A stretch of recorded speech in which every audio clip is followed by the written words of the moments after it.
কার্যক্রম রহস্য ও চেনা দিয়ে নির্মিত। আসসালামু আলাইকুম, সবাইকে স্বাগত জানাচ্ছি আরো একটি নতুন এপিসোডে। আজকের এই ঘটনাটি পাঠিয়েছেন গালিব আবরার। তাহলে চলে যাচ্ছি মূল ঘটনাতে। তার আগে সবার কাছে অনুরোধ থাকবে, যারা যারা চ্যানেলটি সাবস্ক্রাইব করেননি অবশ্যই সাবস্ক্রাইব করে নেবেন এবং লেখকের ফেসবুক পেজ ডেসক্রিপশন বক্সে দেওয়া আছে, অবশ্যই লাইক দিয়ে ফলো করে দিবেন। তুমি এখন যে বাসায় অবস্থান করছো, 1 মাস আগে এই বাসায় আমি ছিলাম। তাই তোমার উচিত আমার সাথে মার্জিত ভাষায় কথা বলে এবং আমার পুরো কথা শ্রবণ করা। এই বাসায় আমার কিছু আছে, সেটা আমাকে নিতে দাও, তারপর আমি চলে যাব।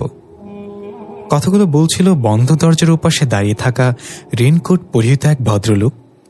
বাইরে মুষলধারে বৃষ্টি হচ্ছে, বজ্রপাতের তীব্র শব্দে কান তবদা দিয়ে যাচ্ছে। যাকে উদ্দেশ্য করে লোকটা কথাগুলো বলছিল, সেই মেয়েটা বিরক্ত নিয়ে ভেতর থেকে বলল, মাঝরাতে আপনি ফাজলামো করতে এসেছেন? আপনি 1 মাস আগে এই বাসায় থাকতেন তো আমি কি করব? আমি মাত্র গতকালই এখানে এসেছি। কথা না বাড়িয়ে চলে যান এখান থেকে। আপনার যদি কোনো কাজ থাকে তাহলে কাল সকালে আসবেন, বাবার সাথে কথা বলবেন। লোকটা ভারী কণ্ঠে একটা নিঃশ্বাস ফেলে বলে, মারে, আমার যে জিনিসটা এই বাসায় আছে সেটা আমার লাগবে এবং এখনই লাগবে। তুমি দরজা খোলো, আমি নিঃশব্দে আমার জিনিসটা নিয়ে চলে যাব। মেয়েটা এবার কর্কশ গলায় বলল, আচ্ছা বদমাশ লোক তো আপনি, আপনাকে আমি শেষবারের মতো বলছি চলে যান, না হলে কিন্তু পুলিশে কল করবো আমি, আর আমার বাবা একজন পুলিশ। প্রত্যুত্তরে লোকটা শুধু হালকা শব্দে হেসে উঠল এবং বলল, আমার জিনিস আমি নিয়ে ছাড়ব। তুমি কাজটা ঠিক করলে না রাইলি? আরে, লোকটা আমার নাম জানলো কিভাবে? এই, কে আপনি? আমার নাম কিভাবে জানেন? এই বলে রাইলির সাথে সাথে দরজা খুলে দেখল সেখানে তো কেউ নেই। দূরদৃষ্টিতে চারপাশে তাকালো, কাউকে দেখতে পেল না। আশ্চর্য, লোকটা এইটুকু সময়ের মাঝে গেল কোথায়? রাইলি দরজা বন্ধ করে ভেতরে চলে আসলো এবং চেয়ারে বসে ভাবতে লাগলো, কি হলো এটা? তাহলে কি লোকটা কোনো ভূত ছিল? ধ্যাত, কিসের ভূত? ভূত হলে তো জানার কথা, আমি আয়াতুল কুরসি পারি, তাকে জ্বালিয়ে ভস্ম করে দিব। কেউ শুধু শুধু নিজেকে জ্বালাতে কেন আসবে? মানুষই হবে হয়তো। এলাকায় নতুন এসেছি তাই ভয় দেখানোর জন্য চেষ্টা করছে কোনো জাউরা। আমি রাইলি, আমাকে ভয় দেখাতে পারবে এমন কিছু এখনো দুনিয়ার বুকে সৃষ্টি হয়নি। এই কথা বলতেই বাইরে বিকট শব্দে বজ্রপাতের সাথে বিদ্যুৎ চমকে উঠল। এর সাথে পাশের টেবিল থেকে একটি স্টিলের গ্লাস পড়ে গিয়ে ঝিনঝিন শব্দে রাইলির অন্তরাত্মা কাঁপিয়ে দিল। রাইলি ভয় পেয়ে চিৎকার করে উঠল আর বলল, সৃষ্টি হয়েছে, স্টিলের গ্লাস সৃষ্টি হয়েছে। দৃশ্য পরিবর্তন। শুনশান নীরব রাস্তার স্ট্রিট লাইটের হলদে আলোতে বৃষ্টির প্রতিটা ফোঁটা দৃশ্যমান হয়ে ফুটে উঠেছে।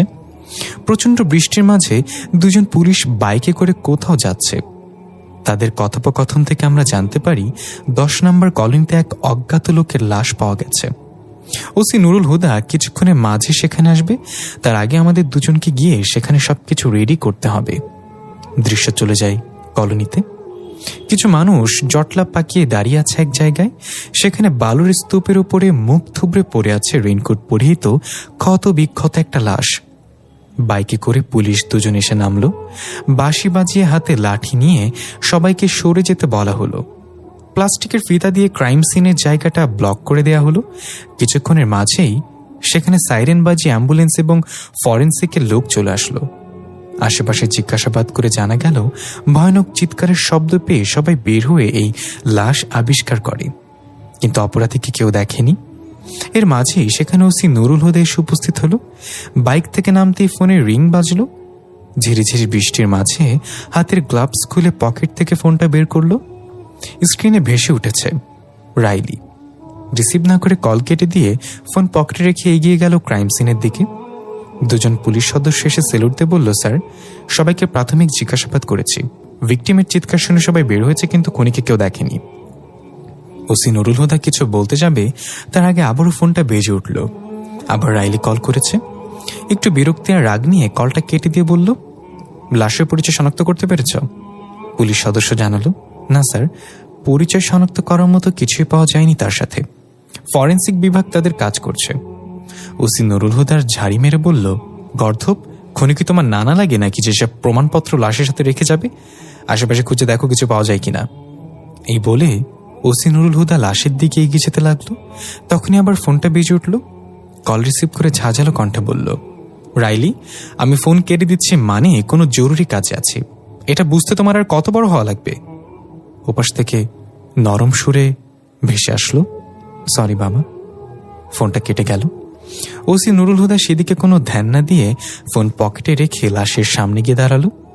চোখ দুটো উপড়ে ফেলা হয়েছে, জিহ্বা টেনে ছিঁড়ে নিয়েছে, বুকের বাপাশে হিংস্র থাবা দিয়ে হৃৎপিণ্ডটা বের করে নেওয়া হয়েছে। এমন বিভৎস লাশ আগে কখনো দেখা হয়নি ওসি নুরুল হুদার। নাকি রুমাল দিয়ে একটু নিচু হয়ে লাশের মাথাটা বাম দিকে সরালো। গলার নিচে রক্তাক্ত একটা সিম্বল আঁকা রয়েছে। হাত দিয়ে রক্তটা পরিষ্কার করে দেখা গেল সেখানে লেখা ইংরেজি অক্ষর আর। দৃশ্য পরিবর্তন। জানালার গ্রিলের বৃষ্টির ফোঁটা চিকচিক করছে। রাইলি মন খারাপ করে বসে আছে জানালার পাশেই, চেহারা হেলান দিয়ে 2 পা উঠিয়ে হাঁটু জোড়াসড়ো করে। চোখের কোণে বিন্দু বিন্দু পানি জমেছে। রাইলির চোখে ভেসে উঠল কিছু দৃশ্য। বাবা দেখো, আমি ক্লাসে ফার্স্ট গার্ল হয়েছি, টিচার আমার অনেক প্রশংসা করেছে, আমার বন্ধুরা আমাকে কংগ্রাচুলেশন জানিয়েছে।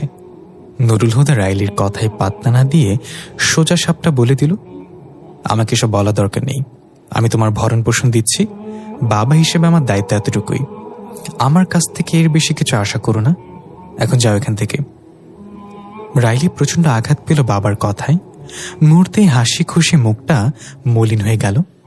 এটা নতুন কিছু না, রাইলি ছোটবেলা থেকেই অবহেলিত তার বাবার কাছে। রাইলি তার মাকে কখনো দেখেনি, খুব ছোট রেখেই সে চলে গিয়েছে। না আকাশে তারা হয়ে যায়নি, সে চলে গিয়েছে তার ভালোবাসার মানুষের হাত ধরে। বাবার সাথে পারিবারিকভাবেই বিয়ে হয়েছিল, কিন্তু মায়ের এই বিয়েতে মত ছিল না। তার জীবনে ছিল অন্য একজন। মা চলে যাওয়ার পরপরই বাবা কেমন যেন ইমোশনলেস হয়ে গিয়েছে। তার মন থেকে ভালোবাসা নামক শব্দটি চিরতরে মুছে গিয়েছে, যার ভার এখন অবধি বহন করে বেড়াচ্ছে রাইলি। বর্তমান দৃশ্যে দেখা যায় রাইলি চেয়ারের উপর কাঁদতে কাঁদতে ঘুমিয়ে গিয়েছে জড়সড় হয়ে। হালকা ক্যাত করে শব্দ হয়ে রাইলির রুমের দরজাটা খুলে গেল। রাইলি ছাড়াও এখানে কারো উপস্থিতি টের পাওয়া যাচ্ছে। অদৃশ্য কেউ যেন ধীরে ধীরে রাইলির দিকে অগ্রসর হচ্ছে, পানি দিয়ে পায়ের ছাপ এঁকে দিচ্ছে তার প্রতি কদমে। নিচে পড়ে থাকা স্টিলের গ্লাসটা আপনা আপনি হাওয়ায় ভেসে গিয়ে টেবিলের ঠিক জায়গায় রাখা হলো। এরপর রাইলির ঠিক সামনে এসে দাঁড়ালো। রাইলির চুলগুলো এক দমকা বাতাসে উড়ে গেল। আস্তে আস্তে দৃশ্যমান হলো সাদা রশ্মি ছড়িয়ে এক সুদর্শন যুবকের। সবুজ রঙের চোখের মনির সাথে বাদামি রঙের চেহারা, এক কানে স্বর্ণের দুল এবং হাতের আঙ্গুলে আরবিতে জিন লেখা একটা আংটি। অমায়িক হাসিতে এক দৃষ্টিতে রাইলির দিকে তার চাহনি। আস্তে আস্তে হাত বাড়িয়ে গাল বেয়ে পড়া চোখের পানি মুছে দিল। রাইলি হালকা নড়ে চড়ে উঠল। সে হাত সরিয়ে নিয়ে বলল, তুমি কি জানো তোমার জন্য আমার কতদিনের অপেক্ষা? অবশেষে তুমি আসলে রাইলি। এর মাঝেই বাইরে থেকে একটা মশা উড়ে এসে রাইলির গালে বসলো। এটা দেখে তার অমায়িক হাসিটার মুখটা ক্রোধে ভরে গেল। রাগের চেহারা কাঁপতে কাঁপতে সাপের মতো ফুসফুস করে ফ্লিক করে চিকন জিহ্বাটা বের করে মশাটাকে টুপ করে গিলে নিল। সাথে সাথে রাইলি ধরফরিয়ে উঠে গেল। তার আগেই যে অদৃশ্য হয়ে গেল, রাইলি অনুভব করলো এই মাত্রই হয়তো কেউ তার সামনে ছিল। তার শরীরের তাপমাত্রা এখনো রাইলির গায়ে আভা দিচ্ছে। চেয়ার থেকে উঠে পুরো ঘরে একবার চোখ বুলালো। তখনই স্টিলের গ্লাসটার দিকে চোখ পড়ল। এটা তো ফ্লোরে পড়া ছিল, তার মানে নিশ্চয়ই কেউ ছিল রুমে। কিন্তু কে? বাবা এসেছে। বাবা, তুমি এসেছো? কোনো সারা শব্দ নেই, তার মানে বাবা আসেনি। রাইলি এবার একটু উচ্চস্বরে বলল, আমি জানি তুমি আশেপাশে লুকিয়ে আছো, নিজে থেকে বের হও, না হলে আমি করলে তোমার খবর আছে। রাইলির কথা শুনে হালকা চাপা হাসি ভেসে আসলো, যা রাইলি শুনতে পেল না। রাইলি এবার টেবিল থেকে ফল কাটার ছুরিটা হাতে নিয়ে পা টিপে টিপে আগাচ্ছে আর বলছে, আমি কিন্তু তোমাকে দেখতে পাচ্ছি, তোমার লেজ বের হয়ে আছে, তুমি বের হবে নাকি তোমার লেজ কেটে দিব। হঠাৎ রাইলির পেছনে কারোর উপস্থিতি।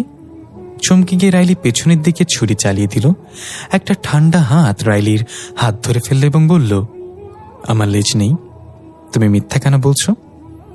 রাইলি দেখল এক সুদর্শন যুবক ঠিক তার সামনে দাঁড়িয়ে আছে, ছুরি মারা হাত ধরে রেখেছে। রাইলি শুধু বলল, এখন আমার কি করা উচিত? কি করবে মানে? এত রাত অচেনা একজন মানুষ তোমার কক্ষে, তোমার অবশ্যই গলা ফাটিয়ে চিৎকার করা উচিত। রাইলি 2 হাত দিয়ে কান চেপে ধরে ববিতা আন্টির মতো আল্লাহ গো বলে এক চিৎকার দিয়ে চোখ বন্ধ করে দিল। তখনই দরজায় করোনার শব্দ। নিশ্চয়ই বাবা এসেছে। চিৎকার থামিয়ে চোখ খুলে দেখলো সামনে কেউ নেই। আরে বাদাম ভাইয়া গেল কই? সামনে তো ছিল। দরজা আবার করোনার সাথে রাইলি দরজা খোলো। রাইলি তাড়াতাড়ি দৌড়ে গিয়ে দরজা খুলে দিল। নুরুল হুদা কর্কশ গলে জিজ্ঞাসা করল, এত দেরি হলো কেন দরজা খুলতে? আর চিৎকার করছিলে কেন এই রাত দুপুরে? রাইলি খুব শান্ত গলায় বলল, কেন চিৎকার করছিলাম তার কারণ শোনার মতো সময় তোমার কাছে আছে? নুরুল হুদা বলল, না নেই।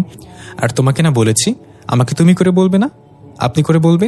এই সামান্য রেসপেক্টটা তোমার কাছ থেকে আমি ডিজার্ভ করি। এই বলে হনহনিয়ে চলে গেল নিজের রুমে। রাইলি দরজা বন্ধ করে বাবার রুমের সামনে এসে ধীর কণ্ঠে জিজ্ঞাসা করল, ডিনার করবেন না বাবা? ভেতর থেকে ভেসে আসলো, আমি খেয়ে এসেছি, তুমি যাও এখন নিজের রুমে, আমাকে বিরক্ত করো না। রাইলি মুখটা মলিন করে চলে এলো সেখান থেকে। নিজের রুমে না গিয়ে কিচেনে গিয়ে নিজের জন্য প্লেটে খাবার নিয়ে সেখানে ফ্লোরে বসে খেতে লাগলো। আসলে রাইলি বাবার জন্য না খেয়ে বসেছিল, ভেবেছিল বাবা এলে একসাথে খাবে। রাইলি মুখে লোকমা তুলছে আর বাম হাত দিয়ে চোখের পানি মুছছে। বাবার ভালোবাসা পাওয়ার জন্য যা যা করার দরকার রাইলি তার চেয়ে বেশি করে প্রতিদিন। তবুও কোনোদিন বাবার আদরের ভাগিদার হতে পারেনি। কিন্তু তাই বলে বাবার প্রতি রাইলির কোনো অভিযোগ বা অভিমান নেই। রাইলি সব অভিমান তার মায়ের উপর। দৃশ্য পরবর্তী দিনের। রাইলি ভার্সিটি ক্যাম্পাসে যাওয়ার জন্য বের হয়েছে বাসা থেকে। নুরুল হুদা থানায় যাওয়ার জন্য বাইক নিয়ে বের হয়েছে। রাইলি হাসি মুখে এগিয়ে গিয়ে বলল, বাবা আমাকে একটু ভার্সিটি নামিয়ে দিবে? দিবেন? নুরুল হুদা বাইকে কিক মারতে মারতে বলল, কেন? প্রতিদিন তো বাসে করেই যাও। রাইলি কিছু বলল না, হাতের নখ কামড়াতে লাগলো। নুরুল হুদা বলল, বাসে করে চলে যাও, আমার বাইকের পেছনে ওঠার যোগ্যতা তোমার এখনো হয়নি।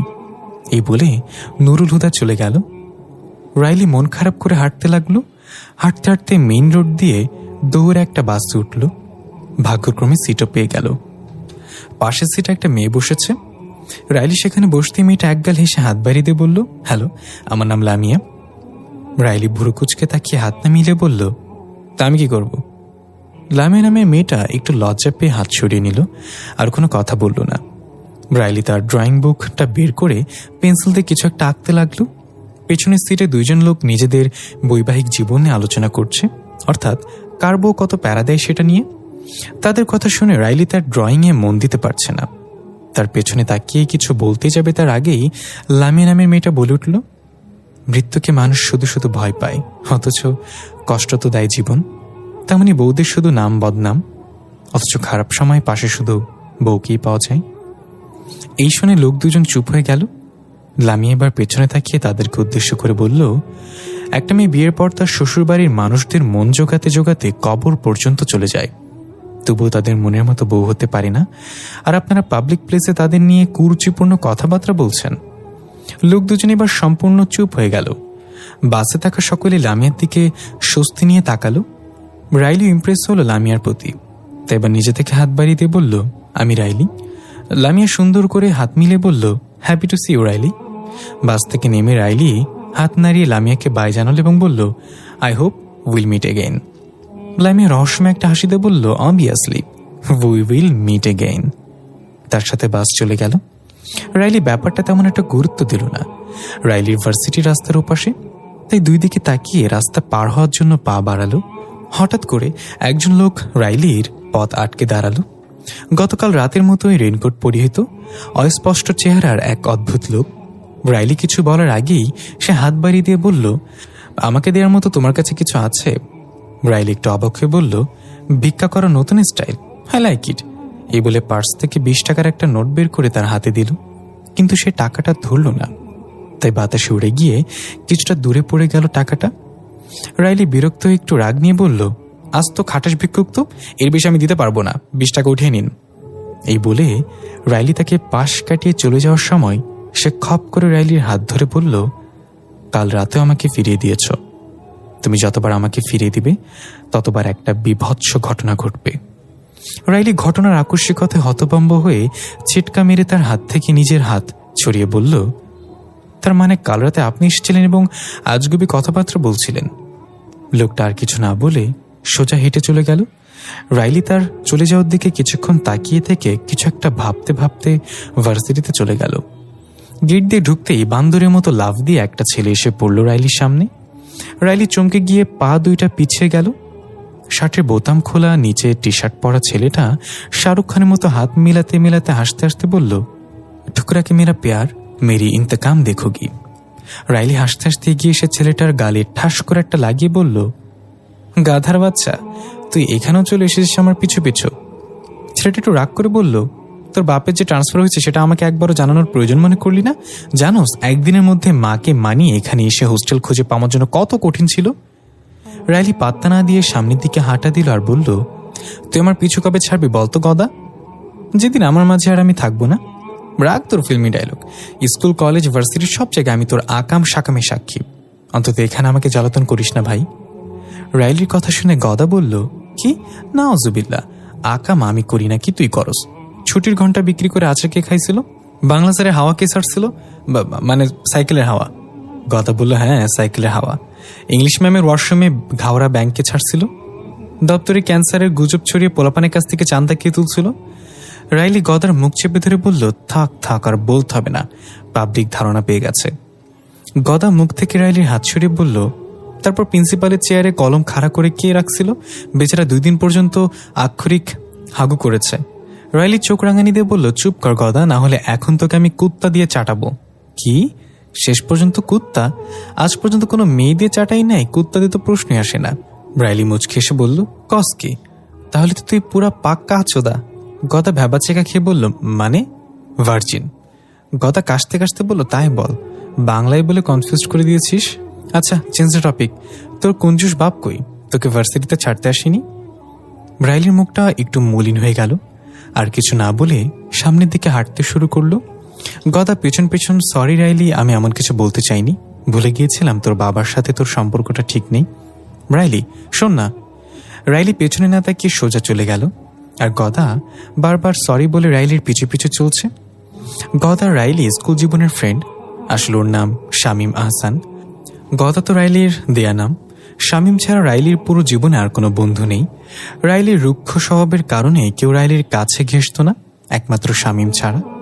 রাইলি তার পুরো জীবনে শামীমের ওপর যত টর্চার করেছে একজন যাবজ্জীবন প্রাপ্ত আসামি এত টর্চার সহ্য করেনি। তবু শামীম রাইলিকে ছেড়ে যায়নি।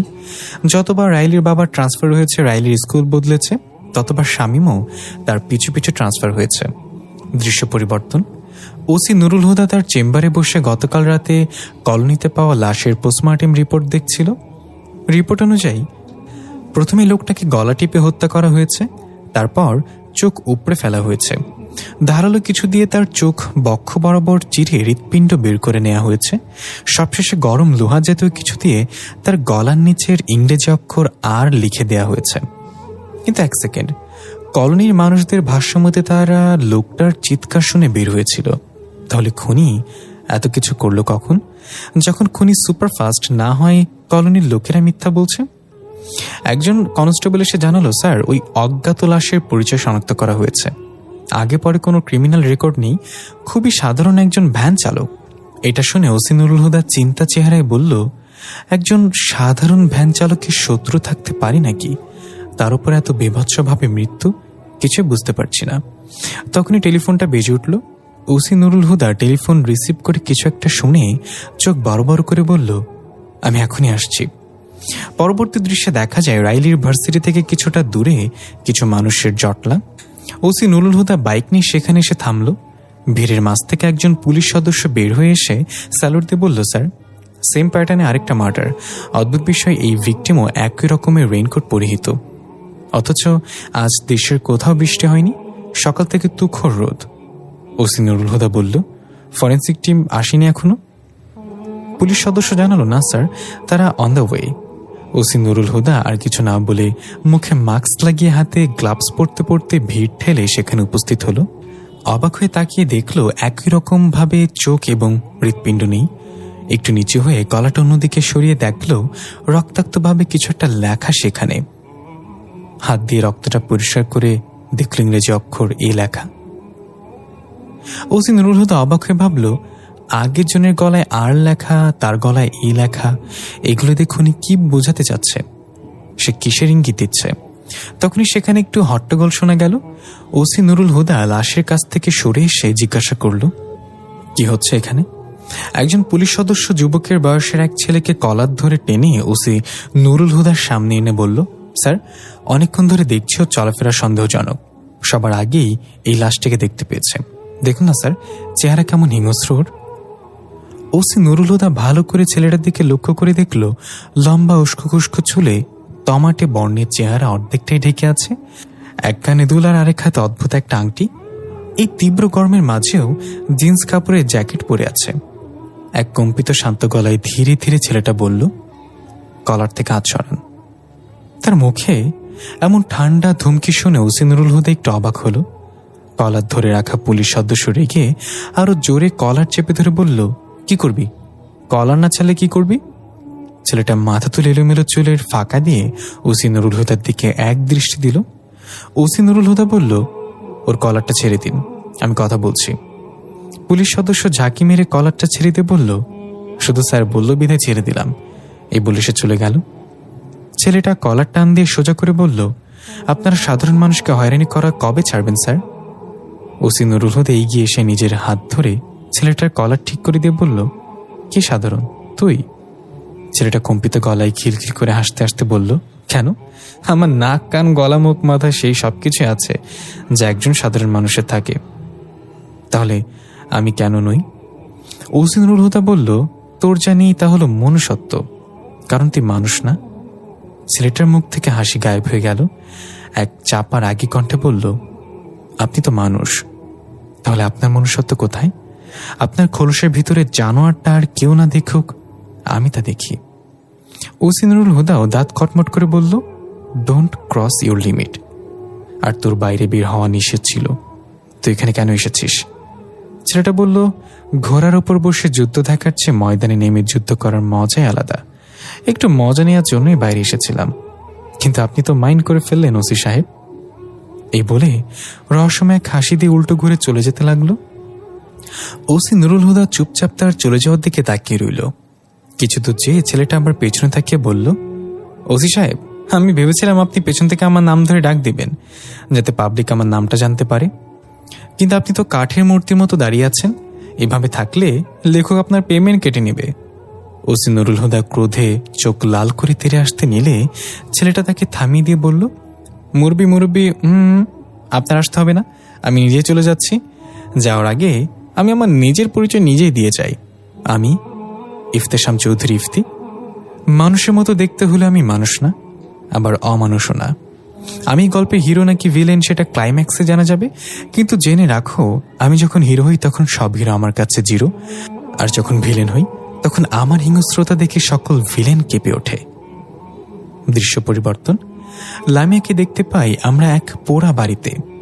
পুরাতন এক নরবরের শ্যাওলা পড়া বিল্ডিং প্রবেশ করেছে সে। হাতে একটা গলা কাটা মুরগি, যার গলা থেকে টুপটুপ করে এখনো রক্ত পড়ছে। ভিতরে কোনায় কোনায় মোমবাতি জ্বালানো। একটা কক্ষের সামনে সে লামিয়া মাথা নিচু করে কুর্নিশ করলো কাউকে এবং বলল, আমি কি ভেতরে আসতে পারি আম্মাজি? ভেতর থেকে এক বুড়ি মহিলার কাপা কাপা কণ্ঠ ভেসে আসলো, আয়, তাড়াতাড়ি আয়। লামিয়া ভেতরে প্রবেশ করলো।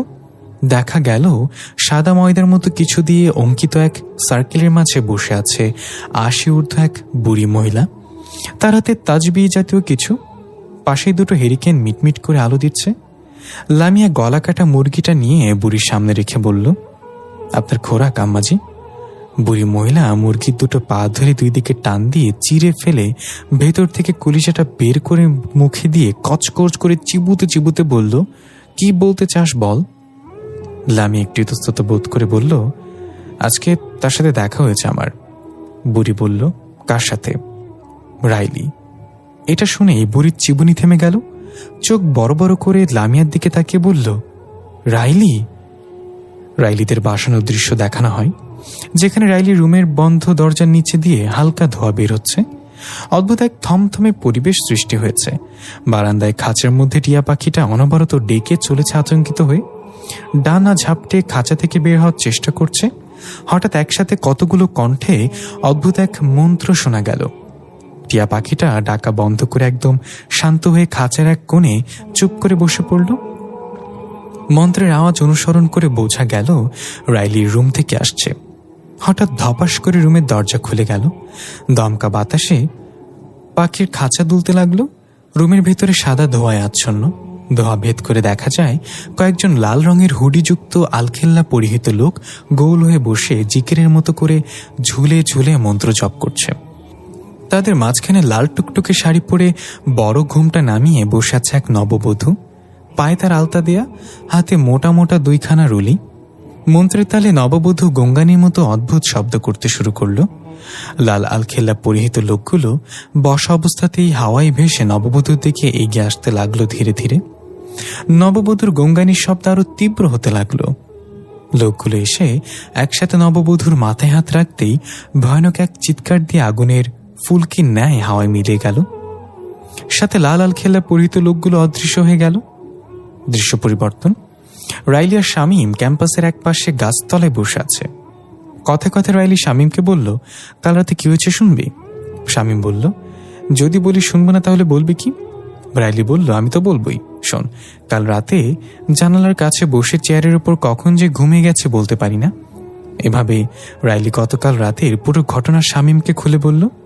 এটা শুনে শামীম বলল, তোকে আগেও বলেছি ঠিকমতো ঘুমাতে। ঘুম কম হলেই মানুষের মাঝে হ্যালুসিনেশন হয়। তার মানে বলতে যাচ্ছিস ওটা আমার হ্যালুসিনেশন ছিল? তা নয়তো কি? শোন, মানুষ যখন একা থাকে অতীতের কথা মনে করে ডিপ্রেশনে ভোগে, আপনজনের কাছ থেকে পাওয়া অবহেলা চারিদিক থেকে ঘিরে রাখে, তখন মানুষের মস্তিষ্ক তাকে এসব মেন্টাল প্রেশার থেকে বের করার জন্য এমন কিছুর খোঁজ করে যার বাস্তবে কোনো অস্তিত্ব নেই, যা তোকে সাময়িক সময়ের জন্য হলেও ওইসব কিছু ভুলে দেয় যা তোকে কষ্ট দিচ্ছিল। তুই এত কিছু কিভাবে জানিস? সারা জীবন বসেছিস ক্লাসের লাস্ট বেঞ্চে, কোনোদিন দাঁড়িয়ে 2 লাইন পড়া বলতে পারিসনি, প্রতিদিন বাড়ি ফিরতেই পাশায় বেতের দাগ নিয়ে, আর তুই কিনা আমাকে জ্ঞান মারাচ্ছিস গদা। শামীম একটু রেগে বলল, ইজ্জত দিলি না মাতারি, গেলাম আমি। এই বলে শামীম উঠে চলে যেতে নিবে তখনই একটা দামি গাড়ি এসে থামলো কিছুটা দূরে। গাড়ি থেকে নীল চুলওয়ালি এক বড়লোকের বেটি হাই হিল পরে চোখে সানগ্লাস হাঁকিয়ে বের হলো। আশেপাশে সবার চোখ মেয়েটার দিকে আটকে গেল। শামীম আবার রাইলির কাছে বসে বলল, দেখ মামা, কি মাল! এমন একটা ফাঁসাইতে পারলে লাইফটা সেট হয়ে যাবে পুরো। রাইলি ধমক দিয়ে বলল, আমার সামনে মেয়েদেরকে মাল বলার সাহস হয় কি করে তোর, মাদারবোর্ড? তো কি ম্যাগি বলবো? রাইলি ঠাস করে একটা চড় লাগিয়ে দিয়ে বলল, চুপ কর, আর দামি গাড়ি দেখি পাগল হয়ে যাস না, না জানি কত মেকানিক কাজ করছে এই গাড়িতে। এটা তুই গাড়ির কথা কস না আমি জানি। আচ্ছা ঠিক আছে, বাদ দিলাম। তুই নিজে একটা মেয়ে পছন্দ করে দে আমাকে, যার সাথে চুটিয়ে প্রেম করতে পারবো। রাইলি শামীমের কানমালা দিয়ে বলল, তুই আজ তো একটা চুতিয়া, আমি সামনে থাকতে তোর গার্লফ্রেন্ড লাগবে কেন? আচ্ছা বলতো, তোর কেমন মেয়ে পছন্দ গার্লফ্রেন্ড হিসেবে? গার্লফ্রেন্ড তো এমন হওয়া চায় যার কোলে মাথা রাখলে মুখ দেখা যাবে না। এই বলে শামীম আর দেরি করল না। ক্লাস শুরু হয়ে গেছে বলে উঠে তাড়াতাড়ি চলে গেল। রাইলি বলদের মতো বসে ভাবতে লাগলো শামীমের শেষ কথাটা। যখন এটার মানে বুঝতে পারলো, রাইলি রেগে শামীমের দিকে ডাক দিয়ে বলল, শালা মাদার টোস্ট, দাঁড়া তুই আজকে। শামীম হাসতে হাসতে দৌড় দিল। রাইলি ব্যাগ নিয়ে শামীমের পেছনে দৌড় দিল। দৃশ্য পরিবর্তন।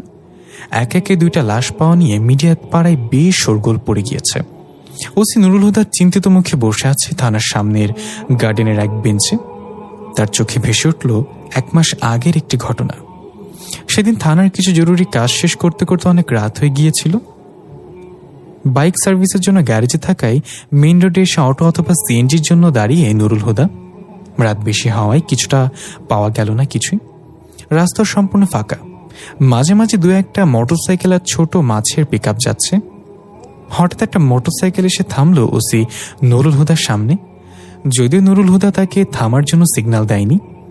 কালো হেলমেট দিয়ে তার চেহারা ঢাকা মোটরসাইকেল আরোহী বলল, স্যার, কোনো সাহায্য লাগবে? নুরুল হুদা তার পা থেকে মাথা পর্যন্ত ভালো করে লক্ষ্য করে বলল, এত রাতে কোথা থেকে আসছো আর কোথায় যাচ্ছ? এক মৃদু হাসির সঙ্গে, যার কাছ থেকে এসেছি আবার তার কাছেই ফিরে যাচ্ছি, চলুন আপনাকে নামিয়ে দেই।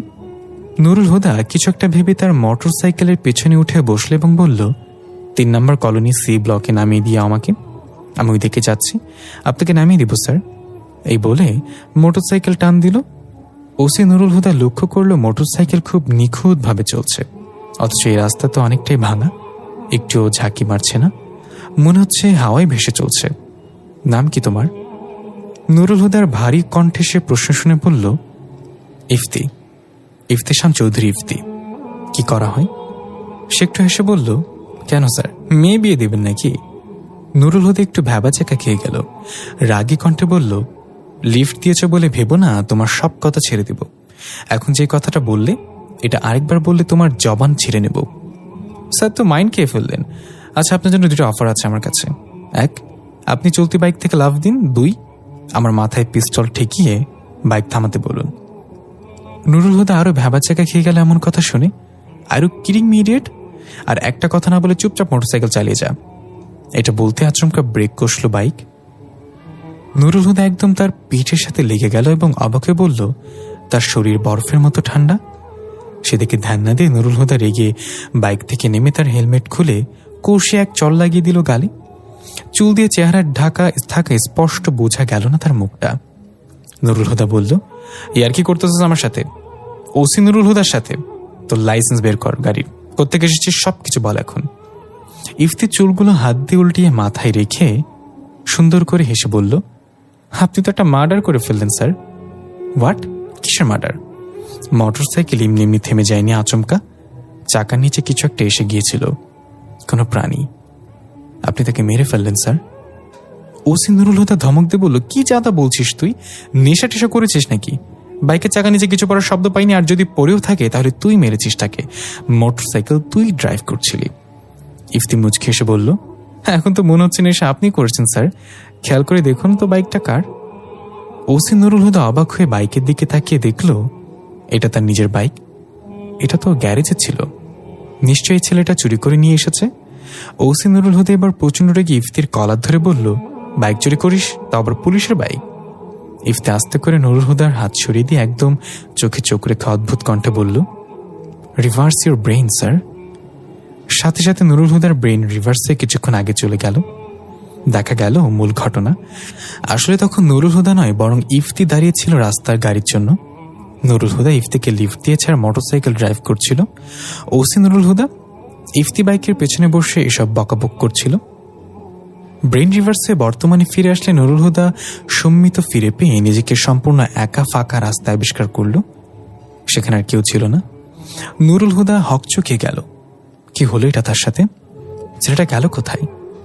নুরুল হুদা একটু উচ্চারণ করে বলল, হ্যালো, কেউ আছেন এখানে? কোনো সারা শব্দ নেই। বাইকে বসে ভাবতে লাগলো কাজের প্রেশারে হয়তো এসব উল্টাপাল্টা হচ্ছে, কয়েকদিন ছুটি নিয়ে রেস্ট করলে সব ঠিক হয়ে যাবে।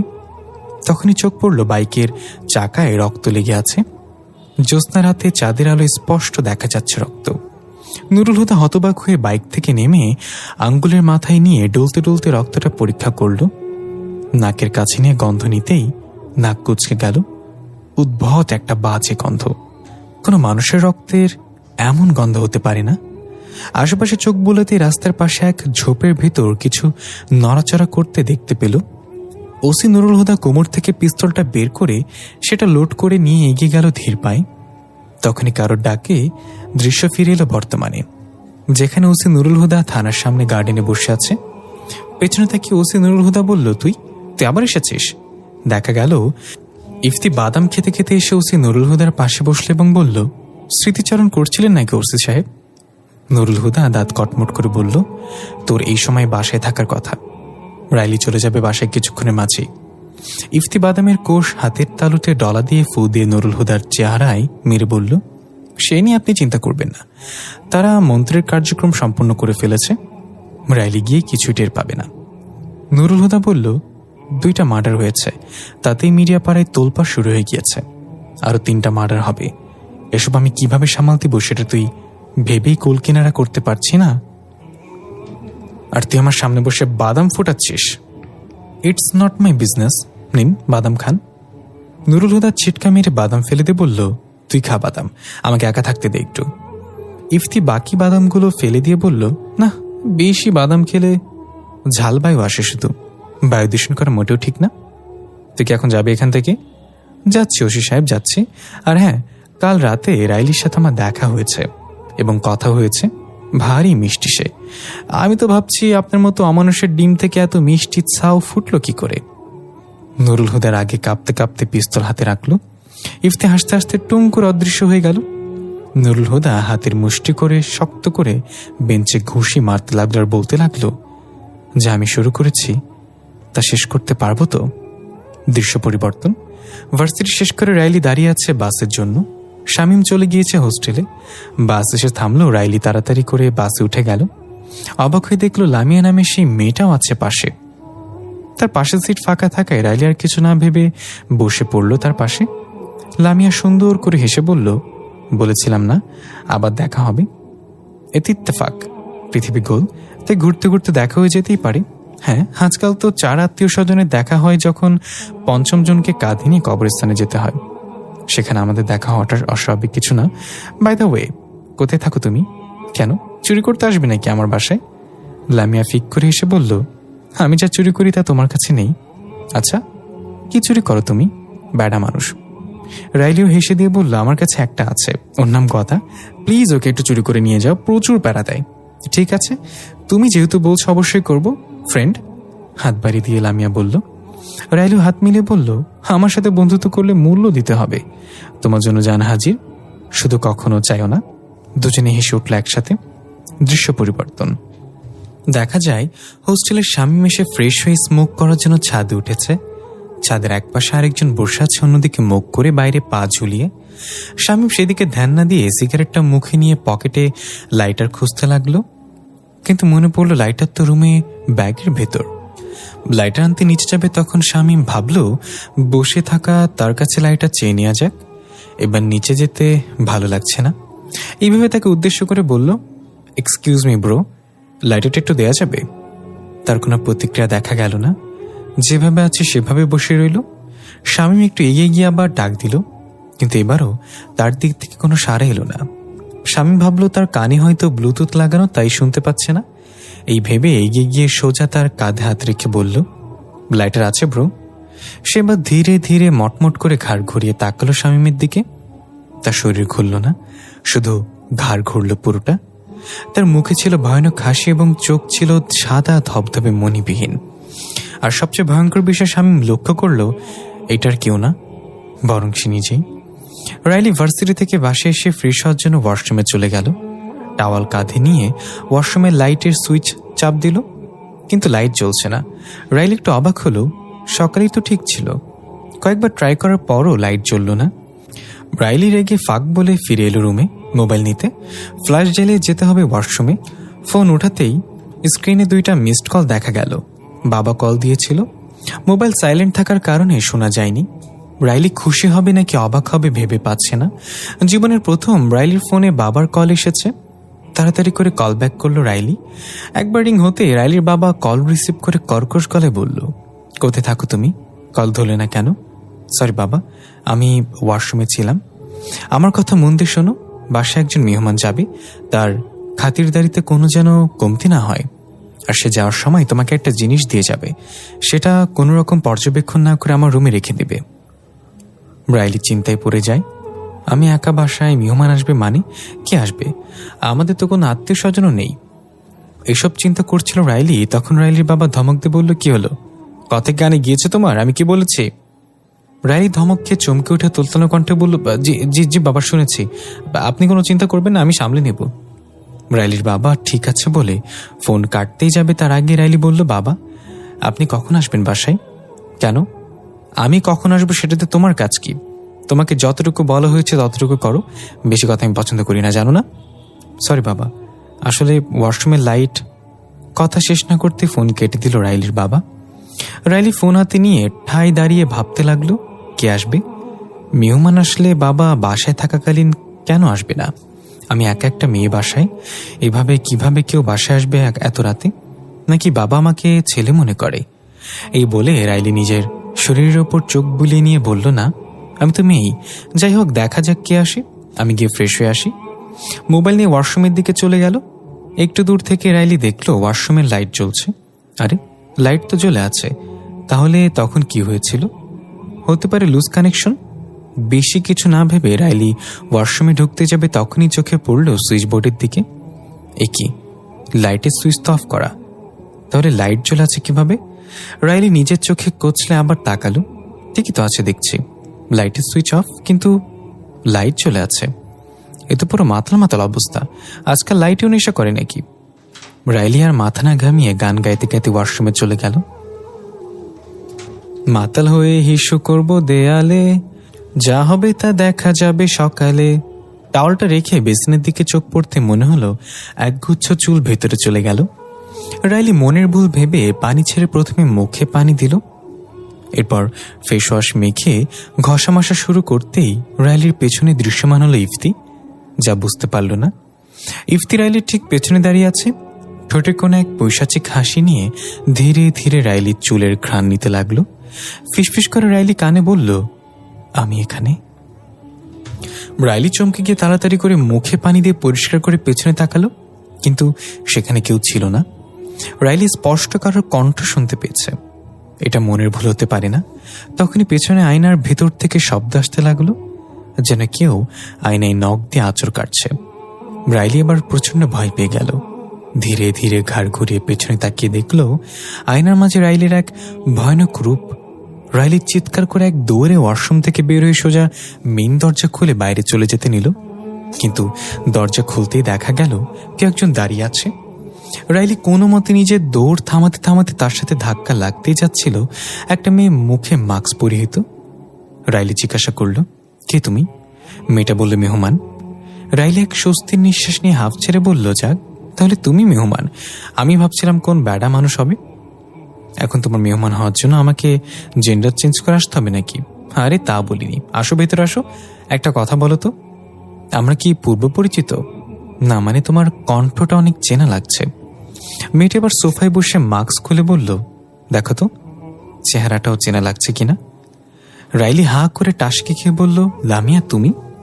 দৃশ্য পরিবর্তন। শামীম জ্ঞান হারিয়ে পড়ে আছে ছাদে, আশেপাশে কেউ নেই। একটা কাক উড়ে এসে বসলো শামীমের বুকের ওপর। কাকটা এদিক ওদিক তাকাচ্ছে। শামীম হঠাৎ ধরফর করে উঠে বসলো। কাকটা ডানা ঝাপটে কাকা করে ডাকতে ডাকতে উড়ে চলে গেল। শামীম উঠে জোরে জোরে নিঃশ্বাস নিতে নিতে নিজের শরীর হাতিয়ে চেক করে বলল, বেঁচে আছি। মাই গড, ওটা কি ছিল? বলতে না বলতে অদৃশ্য থেকে ভারী কণ্ঠে আওয়াজ ভেসে আসলো, জ্ঞান ফিরেছে তাহলে। শামীম চমকে গিয়ে উঠে দাঁড়িয়ে পিছিয়ে গিয়ে চারপাশে তাকিয়ে কাউকে দেখতে না পেয়ে বলল, কে কে কথা বলে? আমি। শামীম আরো ঘাবড়ে গিয়ে বলল, আমি কে? তুমি শামীম? আরে আমি শামীম, সেটা আমি জানি। আপনি কে? আমি শুভাকাঙ্ক্ষী। কিসের টাস্কি? আরে টাস্কি না, শুভাকাঙ্ক্ষী। আমি তোমার সাহায্য নিয়ে রাইলিকে বাঁচাতে এসেছি। Wait wait, Riley? এখানে রাইলি আসলো কোথা থেকে? সবাই যেখান থেকে আসে, মায়ের গর্ভ থেকে। কেন, তুমি কি গাছ ফেরে এসেছো নাকি? ধুর মাসে, আপনি কে ঠিক করে বলুন তো। আর কথা বলছেন কোথা থেকে? আমি আপনাকে দেখতে পাচ্ছি না কেন? তুমি আমাকে দেখতে পাবে না, ইংরেজিতে যেন বলে, ও হ্যাঁ মনে পড়েছে, you can't see me, I am your second soul. কি? তার মানে আপনি আমার ভেতর থেকে কথা বলছেন? এই বলে শামীম তার পুরো শরীরে হাত বুলিয়ে চেক করতে লাগলো। শামীমের চোখ সাদা হয়ে গেল এবং ভেতর থেকে রাগান্বিত স্বরে আওয়াজ আসলো, বলেছি না আমাকে দেখতে পাবে না, বাড়াবাড়ি কেন করছো? শামীম ভয়ে চিৎকার দিয়ে এক দৌড়ে ছাদ থেকে রুমে এসে বেডে শুয়ে পড়ল কাঁথা মুড়ি দিয়ে। থরথর করে কাঁপতে কাঁপতে বলতে লাগলো, এগুলো আমার মনের ভুল, এসব কিছু না, লম্বা একটা ঘুম দিলেই সব ঠিক হয়ে যাবে। রুমমেট লোকমান শামীমের এমন কাঁপা দেখে ভয় পেয়ে গেল। সে এগিয়ে এসে কাঁথার উপর দিয়ে শামীমের গায়ে হাত রেখে জিজ্ঞাসা করলো, কি হয়েছে ভাই, আপনি এমন ভাইব্রেট করছেন কেন? শামীম লাভ দিয়ে চিৎকার করে উঠল। এটা দেখে লোকমানও ভয় চেঁচিয়ে উঠল। শামীম বলল, আরে ভাই আপনি ভয় পাচ্ছেন কেন? লোকমান কান্না করার এক্সপ্রেশন নিয়ে বলল, আপনাকে ভয় পেতে দেখে ভাই। কি হয়েছে আপনার? শামীম এবার শান্ত হয়ে বলল, ভাই আমি কারোর আওয়াজ শুনতে পাই, সে নাকি আমার ভেতর থেকে কথা বলে। হ্যাঁ, এগুলো কি বলেন? সে আপনার ভেতরে হান্দাইল কেমনে? এই বলে লোকমান শামীমের পশ্চাৎ দেশের দিকে আর চোখে তাকালো। শামীম ধমক দিয়ে বলল, ধুর মিয়া, ফোঁটা কি শুধু একটাই নাকি শরীরে? কেমনে ঢুকলো জানি না। তখনই আমার ভেতর থেকে আওয়াজ এলো, আমি তোদের মতো গিদর না যে আলিজালি ফোঁটা দিয়ে ঢুকবো। আওয়াজ শুনে শামীম লাভ দিয়ে এসে লোকমানের কোলে উঠে কান্না করে দিয়ে বলল, আবার শুনছি, ভাই আমারে বাঁচান। দৃশ্য পরিবর্তন। ওসি নুরুল হুদা 2 হাত দিয়ে থুতনিতে ঠেক দিয়ে চিন্তিত মুখে বসে আছে অফিস কক্ষে। একজন কনস্টেবল এসে বলল, স্যার বাসায় যাবেন না? রাত তো অনেক হয়েছে। নুরুল হুদা ধমকের গলায় বলল, কেন? আমি এখানে থাকলে কোনো অসুবিধা হচ্ছে? কনস্টেবল একটু ভয় পেয়ে মাথা নিচু করে বলল, না স্যার, আমি তা বলিনি। আমি তো নিজের কাজ করো গিয়ে, আমার সময় হলে আমি বাসায় যাব। কনস্টেবল আর কিছু না বলে চলে গেল। নুরুল হুদা বিরক্তি নিয়ে বলল, ইউজলেস ফেলো। এই বলে আবার চিন্তায় মশগুল হলো। নিজের ভাবনায় চলে গেল। কিছুক্ষণ আগে নুরুল হুদা ঘুম দূর করার জন্য থানার পাশে একটা কফি শপে গিয়েছিল কফি নিতে। এক কাপ ব্ল্যাক কফি নিয়ে যখন টাকা দিতে যাবে তখন দেখলো পকেটে মানিব্যাগ নেই। মনে করে দেখলো অফিস কক্ষে রেখে এসছে ভুলে। নুরুল হুদা দোকানদারকে বলতে যাবে আমি গিয়ে টাকাটা পাঠিয়ে দিচ্ছি, তার আগেই পাশ থেকে একটা মেয়েলি কণ্ঠ ভেসে আসলো, কিছু মনে না করলে আপনার বিলটা আমি পরিশোধ করে দিই স্যার। নুরুল হুদা তাকিয়ে দেখল রাইলার বয়সা একটা মেয়ে, মুখে হাসি, দাঁড়িয়ে আছে অনুমতির আশায়। নুরুল হুদা গম্ভীর কণ্ঠে বলল, কেন? আমার কফির বিল তুমি কেন দিবে? আপনি তো মানিব্যাগটা আনতে ভুলে গিয়েছেন, তাই ভাবলাম বিলটা দিয়ে দিই। আমার মা বলেছে মানুষের উপকার করার সামান্যতম সুযোগ পেলেও যেন সেটা হাতছাড়া না হয়, তাই আমি আপনার এইটুকু উপকার করে মায়ের কথা রাখতে চাই। নুরুল হুদা একটু চুপ থেকে বলল, আচ্ছা আর কি বলে তোমার মা? মা বলে ভালো কাজ করে যাও, সমুদ্রে ফেলতে যাও, একদিন এই কাজগুলোই সামুদ্রিক ঝড়ে তোমার কাছে জাহাজ হয়ে দেখা দিবে। নুরুল হুদা কফিতে চুমুক দিয়ে বলল, তোমার মা নেহাতি ভালো মানুষ, কিন্তু সে দুনিয়া দেখেনি হয়তো। এই দুনিয়া ভালো মানুষের ফায়দা লুটে আর খারাপ মানুষকে কুর্নিশ করে। তোমার মাকে বলে দিও আজকের দুনিয়া ভালো মানুষ হওয়ার সবচেয়ে বড় অভিশাপ। এই বলে নুরুল হুদা এক চুমুকে পুরো কফি খেয়ে দোকানিকে টাকা পরে দিবে বলে চলে আসতে লাগলো। মেয়েটা নুরুল হুদার পিছু পিছু যেতে লাগলো। এতে নুরুল হুদা বিরক্ত হয়ে ধমক দিয়ে বলল, এই মেয়ে, তুমি আমার পেছন পেছন আসছো কেন? মানুষ তো পুলিশ থেকে ভয় পায়, তুমি পাও না? না স্যার। কেন? কারণ আমি দুনিয়া দেখেছি। নুরুল হুদা থমকে দাঁড়ালো, ধীরে ধীরে মেয়েটার দিকে তাকিয়ে বলল, কি চাও তুমি? মেয়েটা এবার ওসি নুরুল হুদার চোখে চোখ রেখে ঘাড় কাত করে বলল, আমি জানি আপনি করেছেন এবং কি করতে চাচ্ছেন। নুরুল হুদা অবাক এবং ঘাবড়ে গিয়ে বলল, মানে কি? কোন বিষয়ে কথা বলছো? আমি বুঝতে পারছি না। রাইলি। নুরুল হুদা আরো ঘাবড়ে গিয়ে বলল, চলো বসে কথা বলা যাক। মেয়েটা একটু মুচকে এসে বলল, রাইলিকে কল করে জানিয়ে দিন আমি আজ মেহমান হয়ে আসছি বাসায়। দৃশ্য বর্তমানে ফিরে আসে। ওসি নুরুল হুদা এসব ভাবছিল বসে বসে, মেয়েটা কে? সে আমার ব্যাপারে এসব কিভাবে জানলো? তাহলে কি ইফতি আমার সাথে ডাবল গেম খেলছে? এর পেছনে কি ইফতির হাত আছে? তখন সেই কনস্টেবল আবার আসলো এবং জানালো, স্যার আরো একটা খুন হয়েছে। দৃশ্য পরিবর্তন। বা তুমি খুব ভালো চা বানাতে পারো তো রাইলি, তোমার হাজবেন্ড তো চা খেয়ে মাতাল হয়ে যাবে। লামিয়ার কথা শুনে রাইলি বলল, চা ভালো হয়নি সেটা আমি জানি, অপমান করার দরকার নেই। লামিয়া হাসতে হাসতে চায়ের কাপ টেবিলে রেখে বলল, না না, চা ভালো হয়েছে, শুধু একটু লিকার বেশি হয়ে তিতা হয়ে গেছে। চিনির দাম বেশি, তাই সেটা নিয়ে কোনো কমপ্লেন নেই। আর দুধের কথা বাদই দিলাম, এছাড়া সব ঠিক আছে চাই। রাইলি মুখ ভেঙচি মেরে বলল, যা পারছি তাই বানাচ্ছি। এখন মূল কথায় আসো, তুমি আমার বাবাকে চিনো কিভাবে? যে বাবা আমাকে জীবনে কোনোদিন কল করেনি, সে আজ আমাকে কল করছে, তাও আবার তোমার আসার খবর বলতে। লামিয়া রাইলির কোনো প্রশ্নের উত্তর না দিয়ে সরাসরি জিজ্ঞাসা করলো, এই বাসায় আসার পরে তুমি কি অদ্ভুত কিছু ফিল করেছ? রাইলি একটু ভ্যাবাচাকা খেয়ে গেল এবং বলল, মানে কি বলতে চাচ্ছ তুমি? মানেটা খুব সোজা রাইলি, আমার সাথে শেয়ার করতে পারো তুমি? অদ্ভুত কিছু মানে তোমার আশেপাশে কারোর উপস্থিতি, কোনো অচেনা মুখের হঠাৎ দর্শন, বাসে থাকাকালীন অস্বস্তি ফিল করা। রাইলি দেখলো লামিয়ার কথার সাথে সব মিলে যাচ্ছে।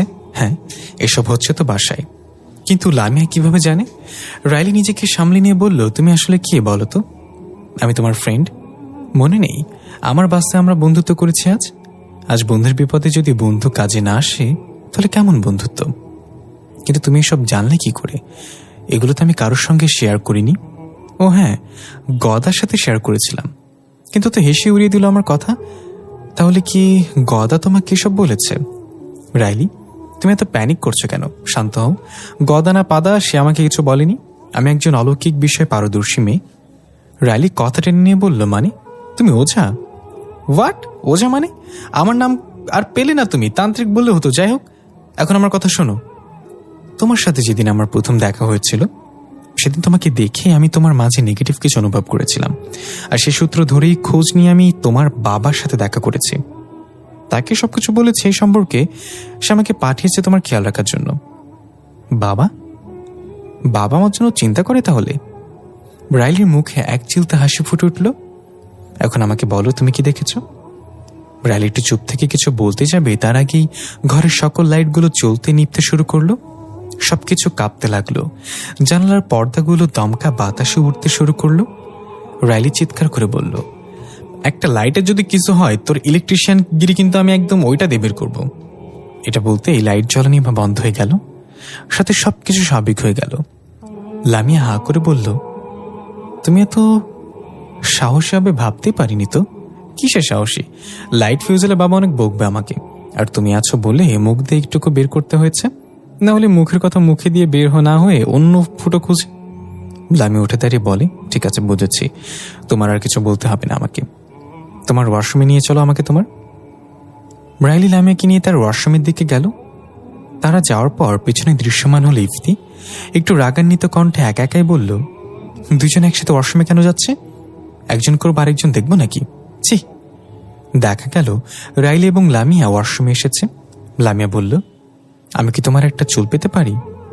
রাইলি নিজের মাথা থেকে টান দিয়ে একটা চুল ছেড়ে লামিয়ার হাতে দিল। লামিয়ার চুলটা হাতের মুঠোয় নিয়ে চোখ বন্ধ করে কিছু মন্ত্র পড়ে 3 বার ফু দিয়ে চুলটা বেসিনে রাখলো। সাথে সাথে অদৃশ্য কোনো শক্তি টান দিয়ে চুলটা বেসিনের ভিতরে নিয়ে গেল। রাইলি আতকে উঠল এটা দেখে। লামিয়া ভয়ার্ত চোখে রাইলির দিকে তাকিয়ে বলল, এখানে একজন নয়, দুজন নয়, পুরো একটা জিনের দল বসবাস করে। এবারে মার্ডার তো হয়েছে হাসপাতালের মর্গে, একদম আগের 2 মার্ডারের প্যাটার্নে। কিন্তু এটা বুঝতে পারছি না ভিকটিম মর্গে কি করছিল। এই খুনগুলোর কোনো ক্লু অথবা মোটিভ খুঁজে পাচ্ছি না স্যার। কে করেছে, কেন করেছে, তার উদ্দেশ্য কি, কিছুই বুঝতে পারছি না। কতগুলো একজন পুলিশ সদস্য ওসি নুরুল হুদাকে বলছিল তারা দুজন হাসপাতালের করিডোর দিয়ে হেঁটে মর্গের দিকে যাচ্ছিল। ওসি নুরুল হুদা খুব শান্ত গলায় বলল, আমি আমার পুরো ক্যারিয়ারে এমন কিছু ফেস করিনি। প্রত্যেকটা কেসে খুনি কোনো না কোনো প্রমাণ ছেড়ে যায়, কিন্তু এই কেসে আমার খুনি অবধি পৌঁছানোর কোনো সুযোগই পাচ্ছি না। Not a single clue. Sir, হতে পারে খুনি কোনো মানুষই না, কারণ ক্রিমিনাল যত ইন্টেলিজেন্ট হোক না কেন, ক্রাইম করার সময় সে কোনো না কোনো ভুল করেই বসে। পুলিশ সদস্যর কথা শুনে ওসি নুরুল হুদা থমকে দাঁড়ালো। পুলিশ সদস্যকে দিকে একটু অদ্ভুতভাবে তাকালো। পুলিশ সদস্য আমতামতা করে বলল, না মানে আমার এটাই মনে হয়েছে স্যার। নুরুল হুদা পুলিশ সদস্যের উপর থেকে চোখ সরিয়ে পেশেন্ট ওয়ার্ডের দিকে তাকালো এবং বলল, একটা কথা মনে রাখবে, ঘরের সামান্য একটা কাঠের চৌকি হাসপাতালের লাক্সারি কেবিন থেকে অনেক ভালো। ধন্যবাদ স্যার, কিন্তু আমাকে কথা কেন বলছেন? কারণ যা জানো না তা নিয়ে কথা বলো না, তাহলে নিজের বিপদ ডেকে আনবে। এখন চলো। এই বলে চলে যেতেই নিচ্ছিল এক মহিলা চেঁচামেচি শুনে দাঁড়িয়ে পড়ল। উকি মেরে দেখা গেল মহিলার স্বামী হাসপাতালের বেডে শয়িত, হাতে পায়ে মাথায় ব্যান্ডেজ করা, অবস্থা বেশ ক্রিটিক্যাল, কিন্তু মহিলা চেঁচামেচি করছে কেন? সাথে থাকা পুলিশ সদস্য বলল, স্যার আমার মনে হয় মহিলা তার স্বামীকে অনেক ভালোবাসে, ডাক্তাররা হয়তো তার চিকিৎসা অবহেলা করছে, তাই রেগে চেঁচামেচি করছে। ওই সময় একজন নার্স বের হয়ে আসলো। নুরুল হুদা তাকে জিজ্ঞাসা করলো, কি হয়েছে ভেতরে? ভদ্রমহিলা রাগান্বিত কেন? নার্স যা বলল তাদের দুজনেই টাসকে খেয়ে গেল। আসলে স্যার, ভদ্রমহিলার স্বামী দুপুর বাইক অ্যাক্সিডেন্ট করে গুরুতর আহত হয়েছে, সেটা নিয়ে মহিলার কোনো দুঃখ নেই। তার রাগের কারণ হলো টিফিন বক্স থেকে ডিম তরকারির ঝোল পড়লো কেন? টিফিন বক্স ঠিকমতো বাইকের বাকেটে রাখলে তো ঝোল পড়ার কথা, বেচারা স্বামী। এই বলে নার্স চলে গেল। ওসি নুরুল হুদা ওই পুলিশ সদস্যের দিকে তাকিয়ে বলল, বলেছিলাম না যা জানো না তা নিয়ে কোনো কথা বলো না। বুঝেছি স্যার, আর ভুল হবে না। চলো যেতে যেতে তোমাকে একটা ঘটনা শোনাই। একবার একটা কেস এসেছিল থানায়। এক লোক নেশা করে গাড়ি ড্রাইভ করে ফুটপাতে শুয়ে থাকা মানুষদের উপর উঠিয়ে দিয়েছিল। জিজ্ঞাসাবাদে যখন তাকে জিজ্ঞাসা করা হলো কেন সেটা করেছে, তখন তার উত্তর কি ছিল জানো? কি স্যার?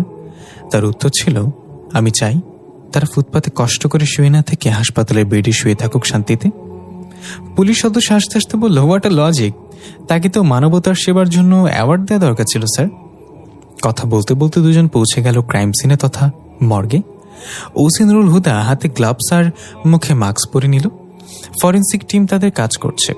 লাশটা ঠিক সেই স্ট্রেচারে পড়ে আছে যেখানে লাশ কাটা হয়। ওসি নুরুল হুদা প্রথমে লাশের কন্ডিশন দেখল, তারপর প্রতিবারের মতোই গলা সরিয়ে সেখানে ইংরেজি অক্ষর আই লেখা দেখল। নুরুল হুদা চিন্তিত চোখে সরিয়ে এলো লাশের কাছ থেকে। তখন সেই পুলিশ সদস্য এসে চোখে মুখে কনফিডেন্স নিয়ে বলল, স্যার বলেছিলাম না, ক্রিমিনাল যতই বুদ্ধিমান হোক ক্রাইম করার সময় কোনো না কোনো ভুল করেই বসে। এই বলে একটা আংটি ওসি নুরুল হুদার দিকে এগিয়ে দিয়ে বলল, স্যার ফরেন্সিক টিম লাশের হাতের মুষ্টিতে এটা পেয়েছে। ওসি নুরুল হুদা মুখের মাস্ক খুলে চোখ বড় করে আংটিটা হাতে নিয়ে খুব কাছ থেকে দেখল। দৃশ্য পরিবর্তন। রাইলি, আমি এখন যাচ্ছি, কিন্তু খুব শীঘ্রই আবার আসবো। তোমার ভয়ের কোনো কারণ নেই, তুমি অনেক সাহসী। লামিয়ার কথা শুনে রাইলি বলল, তুমি কি কিছু ভুলে যাচ্ছ? কি সেটা? বাবা আমাকে ফোনে বলেছিল মেহমান যাওয়ার সময় কিছু দিয়ে যাবে, সেটা যেন তার রুমে রেখে দেই।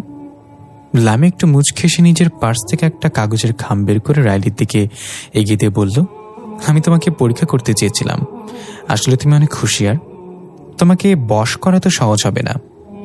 রাইলি খামটা হাতে নিয়ে বলল, আমি রাইলি, আমি কারোর বশে আসি না। লামি আর কিছু না বলে বের হয়ে গেল। রাইলি খামটা নিয়ে বাবার রুমে রাখার জন্য যেতে নিলে বাইক থেকে লামিয়া ডাক দিয়ে বলল, দরজা বন্ধ করবে কি? রাইলি পেছনে তাকিয়ে বলল, সমস্যা নেই, ঘরে ঢোকার মতো কেউ নেই। লামিয়া খুব অদ্ভুত কণ্ঠে বলল, ঘর থেকে বের হয়ে যাওয়ার জন্য কেউ থাকতে পারে, তাই দরজা বন্ধ করে দাও। লামিয়া চলে গেল হনহনিয়ে। রাইলি অবাক হয়ে দরজা বন্ধ করে ভাবতে লাগলো, ঘর থেকে কে বের হবে? লামিয়ার ভাষ্যমতে একটা দুইটা না, বরং জিনের পুরো একটা দল এই ঘরে বসবাস করে। দরজা খোলা রাখলে তারা বের হয়ে যাবে নাকি, তা আবার এত রাতে? বিড়বিড় করতে করতে রাইলি চলে গেল বাবার রুমে খামটা রেখে আসার জন্য। রুমের দরজা খুলতে একটা ভাবসা গরম এসে গায়ে লাগলো। রাইলি অবাক হয়ে গেল, বাবার রুমে এত গরম কেন? বাইরের তাপমাত্রা তো আজ ঠান্ডা, মনে হয় রুমে হিটার লাগিয়েছে বাবা। কি জানি, আমার এত কিছু দেখে লাভ নেই। খামটা টেবিলে রেখে রাইলি রুম থেকে বের হতে যাবে, তখন বাবার রুমে ওয়াশরুমের পানির কল ছাড়ার শব্দ হলো। কেউ যেন ঝপঝপ করে হাত মুখ ধুচ্ছে। রাইলি চমকে উঠে তাড়াহুড়া করে রুম থেকে বের হয়ে গেল।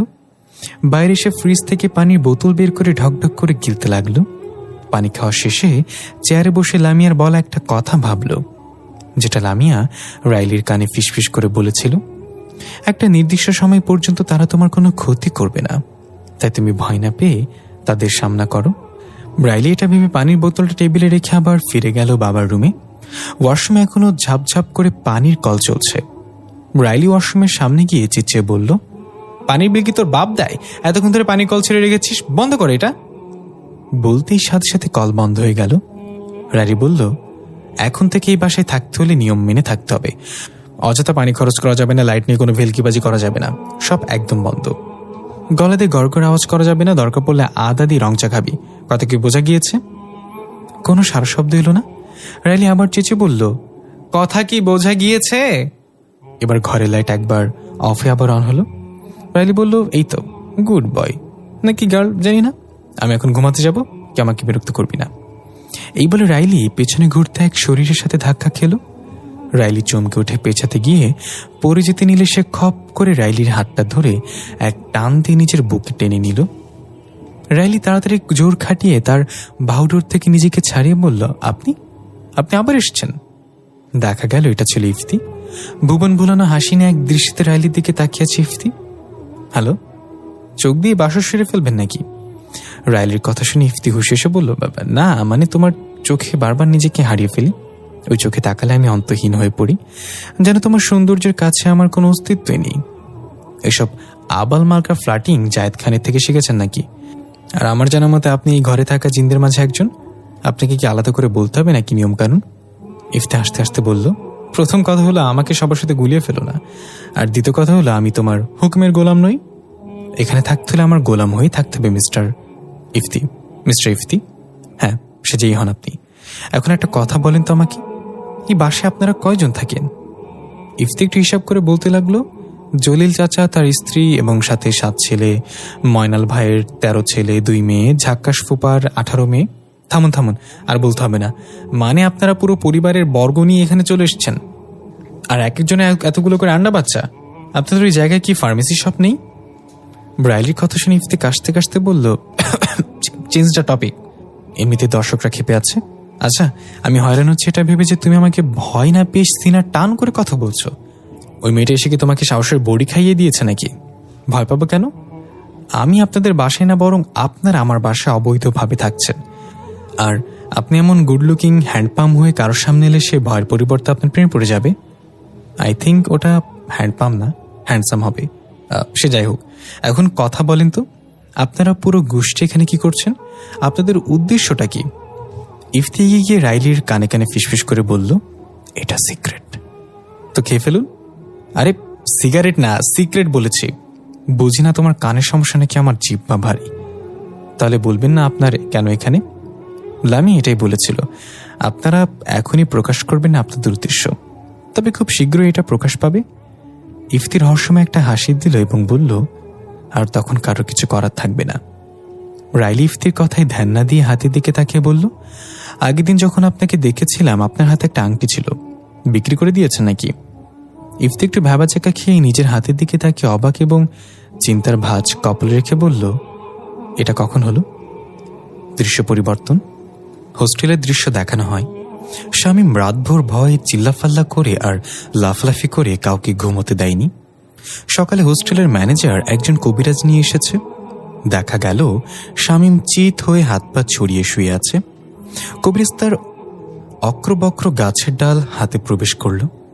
তখন শামীমের ভেতর থেকে আওয়াজ আসলো, কেন শুধু শুধু এসব করছিস তুই? আমি বলেছি তোর কোনো ক্ষতি করব না। শামীম অসহায়ের মতো বলল, আমার ভেতর থেকে বের হয়ে কথা বল ভাই, আমি তোর ভার নিতে পারছি না। কবিরাজ ভাব নিয়ে এসে বলল, হক্ক মাওলা, জবান সামলা, কোনো চিন্তা করিস না, তোর ভেতর থেকে ওই শয়তানকে কিভাবে বের করতে আমি জানি। তুই আমার চুল ছিঁড়বি হালা ভণ্ড। বাবা, এটা আমি বলিনি, আমার ভিতরে সে বলেছে আমাকে দিয়ে। কবিরাজ রেগে বলল, আমার সাথে বেয়াদবি, এখনই তোকে বের করে আনছি। বেটা, তুই উপরে শুয়ে পড়। বাবা, ওরে বাইর করতে আপনাকে আনা হয়েছে, আরেকটা ঢোকাইতে না। উপরে শুইতে কেন হবে আমাকে? কবিরাজ আরো রেগে বলল, মূর্খ, যা বলেছি তাই কর, আমার সাথে তর্ক করবি না। শামীমের ভেতর থেকে আওয়াজ এলো, ব্যাস অনেক হয়েছে তোদের নাটক। এই বলে শামীম হাতের ইশারায় কবিরাজ মশাইকে উড়িয়ে নিয়ে ফেলল দরজা ভেঙে বাইরে। সবাই হা করে ভয়ে চিল্লাফাল্লা করে রুম থেকে বের হয়ে গেল। শামীম নিজের হাতের দিকে অবাক হয়ে তাকিয়ে বলল, এটা আমি কিভাবে করলাম? তুই না, এটা আমি করেছি। শামীমের ভেতর থেকে আওয়াজ এলো। শামীম উঠে বসে স্বাভাবিকভাবে বলল, তার মানে তুই আমার ভেতর থেকে বের হবি না? না, আমাকে যেই কাজের জন্য পাঠানো হয়েছে সেটা শেষ না হওয়া পর্যন্ত আমি তোর ভেতর থেকে বের হচ্ছি না। ঠিক আছে, থাক, আমি এখন ওয়াশরুমে যাচ্ছি, তুইও সাথে আয়। কস কি, বড়টা করবি নাকি ছোটটা? শিওর না, আগে ওয়াশরুমে যাই, তারপর ডিসাইড করব। এই বলে শামীম ওয়াশরুমে চলে গেল। কবিরাজ এক মার খেয়েই ভেগেছে। ম্যানেজারও ভয় পালিয়েছে। অন্য রুমের ছেলেপেলেরাও ভয়ে নিজ নিজ রুমের দরজা আটকে দিয়েছে। বাকি আছে শুধু শামীমের রুমমেট লোকমান। লোকমান পা টিপে টিপে রুমে ঢুকে শামীমকে দেখতে না পেয়ে হাফ ছেড়ে বাঁচল। কিন্তু ওয়াশরুম থেকে বিড়বিড় করে কারোর কথা বলার শব্দ শুনে বুঝতে পারল শামীম ওয়াশরুমে। লোকমান ভয়ে ভয়ে এগিয়ে গিয়ে ওয়াশরুমের দরজায় কান পেতে শুনল, কি বিশ্রী গন্ধ, কি খাইয়া ডেলিভারি দিতে আসুস তুই? নাক বটে পাশি পাটা পিঠা হয়ে যাচ্ছে আমার। চুপ কর, তোকে কি আমি আমার সাথে আসতে বলেছি নাকি? ভেতরে থাকবি ভালো কথা, তাই বলে ওয়াশরুমে আমার সাথে আসতে হবে নাকি? এখন সহ্য কর। কি করব বল, আমি কাজ শেষ না হওয়া পর্যন্ত তোর ভেতর থেকে বের হতে পারবো না। এখন এই দুর্গন্ধযুক্ত পারফরমেন্স শেষ করে ভার্সিটি চল, রাইলির সাথে জরুরি কথা আছে। কি জরুরি কথা? আমি যা বলবো তা শুধু রাইলিকে জানিয়ে দিবি। দৃশ্য পরিবর্তন। ওসি নুরুল হুদা ডাক ডেকে ঘুমিয়ে আছেন তার বিছানায়। রাইলি রেডি হয়ে নিচে ব্রেকফাস্ট করে বাবার জন্য রেডি করে দিয়ে ভার্সিটির উদ্দেশ্যে বেরিয়ে পড়ল। নুরুল হুদার রুমের জানালার পর্দা বাতাসে সরে গিয়ে সূর্যের আলো এসে পড়ল চোখে। এতে নুরুল হুদার ঘুম গেল। চোখ মিলতেই চমকে উঠল নুরুল হুদা। মাথার কাছে দাঁড়িয়ে আছে ইফতি। ইফতির চোখে রাগ। নুরুল হুদা নিজেকে সামলে নিয়ে ঘুম ঘুম কণ্ঠে বলল, রাতে বাস আসতে অনেক দেরি হয়ে গেছে, কিছুক্ষণ পর উঠবা, আমাকে ঘুমাতে দাও। ইফতি চাপা রাগ নিয়ে কটমট করে বলল, আমার আংটি কোথায়? আংটি? তোমার আংটি কোথায় সেটা আমাকে জিজ্ঞাসা করছো কেন? তার মানে আপনি জানেন আমার আংটি কথা? আশ্চর্য, আমি কিভাবে জানবো? আমার কাছে কি তুমি বন্ধক রেখেছিলে নাকি? অযথা বকবক না করে যাও এখান থেকে, আমাকে ঘুমোতে দাও। ইফতি চলে যেতে যেতে বলল, ঠিক আছে ঘুমান, তবে এই ঘুম যেন আপনার শেষ ঘুম না হয়। আজ ওসি নুরুল হুদা ডিউটিতে না গিয়ে সিভিল ড্রেসে বাইক নিয়ে কোথাও রওনা হলো। বাইকে চলে যাওয়ার পর পেছনে দৃশ্যমান হলো ইফতি। তার চোখ আগুনের মতো জ্বলজ্বল করছে রাগে। দাঁত কটকট করে বলল, তাহলে আপনি ঠিক করে নিয়েছেন আমার বিরুদ্ধে যাবেন? আমিও দেখে ছাড়বো আমার বিরুদ্ধে কতক্ষণ টিকে থাকতে পারেন। পরবর্তী দৃশ্যে দেখা যায় ওসি নুরুল হুদা বাইক নিয়ে সেই পোড়া বাড়িতে পৌঁছে গেছে, যেখানে আমরা এর আগে লামিয়াকে দেখেছিলাম এক বুড়ি মহিলার সাথে। বাইক থামিয়ে আশেপাশে তাকিয়ে পরিবেশের গভীরতা উপলব্ধি করল। একদম শুনশান নীরবতা চারিদিকে। মানুষের কোলাহল তো দূর, একটা পাখির আওয়াজও কানে আসছে না। নুরুল হুদা এবার নীরবতা ভেঙে একটু উচ্চস্বরে ডাক দিল, এখানে আমি ছাড়ার কেউ কি আছে? একটু পর ভেতর থেকে লামিয়া বের হয়ে এলো। ওসি নুরুল হুদা একটু অবাক হয়ে লামিয়ার দিকে তাকিয়ে বলল, তুমি এখানে? হ্যাঁ, আপনি যার কাছে এসেছেন আমি তার উত্তরসূরি।